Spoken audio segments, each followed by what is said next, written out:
러시아가 무너지고 있습니다. 불과 얼마 전까지만 해도 러시아 경제는 서방의 제재를 버텨내면서 오히려 전쟁 특수를 누리는 것처럼 보였습니다. 하지만 지금 분위기가 완전히 달라졌습니다. 올해 1분기 러시아 경제는 전분기 대비 0.3% 역성장했습니다. 러시아 경제가 분기 기준으로 마이너스 성장을 기록한 건 2023년 이후 처음입니다. 더 심각한 건 단순히 성장률 하나가 아닙니다. 러시아 경제를 떠받치던 전쟁 지출과 석유 수출이라는 두 개의 기둥이 동시에 흔들리고 있습니다. 러시아가 전쟁을 계속하기 위해 엄청난 돈을 쏟아부으면서 경제 규모가 커지는 착시가 나타났습니다. 무기와 탄약을 만들고 군인에게 급여와 보상금을 지급하고 군수공장에 막대한 정부 자금을 투입했습니다. 문제는 이 돈이 일반적인 생산성 향상으로 이어지는 게 아니라는 겁니다.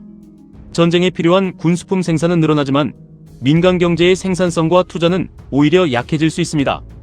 실제로 러시아 중앙은행은 기준금리를 21%까지 끌어올렸고 당시에는 23%까지 추가 인상하는 방안까지 검토했습니다. 기업들이 돈을 빌리기가 그만큼 어려워졌다는 뜻입니다. 그리고 이제 두 번째 문제가 터지고 있습니다. 그것은 바로 석유입니다. 러시아 정부에게 석유와 가스 수출은 전쟁 비용을 조달하는 핵심 재원입니다. 하지만 2026년 들어 에너지 수출이 크게 흔들렸습니다. 로이터는 올해 러시아의 재정 적자가 당초 정부 목표보다 거의 3배까지 커질 가능성이 있다고 보도했습니다. 석유를 사주는 국가들의 수요가 줄고 러시아산 원유가 더 큰 할인 가격에 거래되면서 정부가 확보하는 돈이 줄어들고 있기 때문입니다. 러시아의 2026년 첫 두 달 동안 에너지 관련 재정 수입은 전년보다 절반 가까이 줄었고 전체 정부 수입도 11% 감소했습니다. 러시아는 돈이 부족하다고 해서 전쟁 비용을 마음대로 줄이기도 어렵습니다. 전쟁을 계속해야 하기 때문입니다.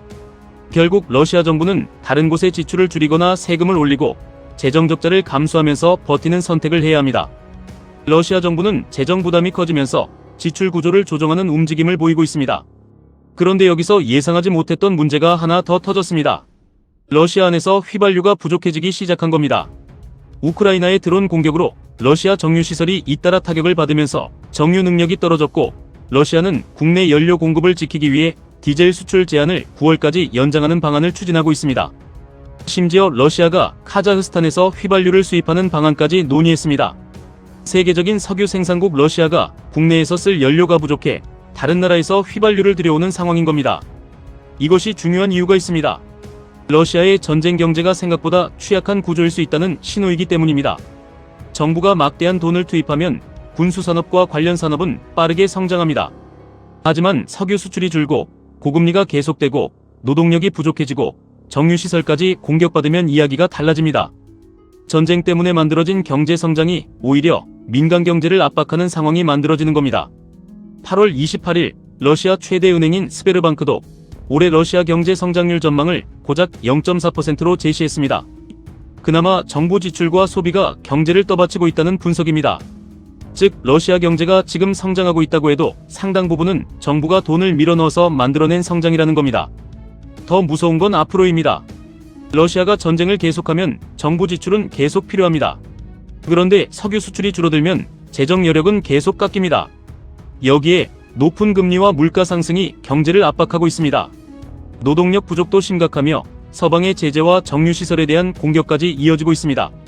러시아 경제의 문제는 당장 망하느냐가 아닙니다. 전쟁을 계속할수록 경제를 유지하기 위해 더 많은 돈이 필요해지고 그 돈을 마련할 수 있는 능력은 점점 떨어지는 악순환에 들어가고 있다는 것이 문제입니다.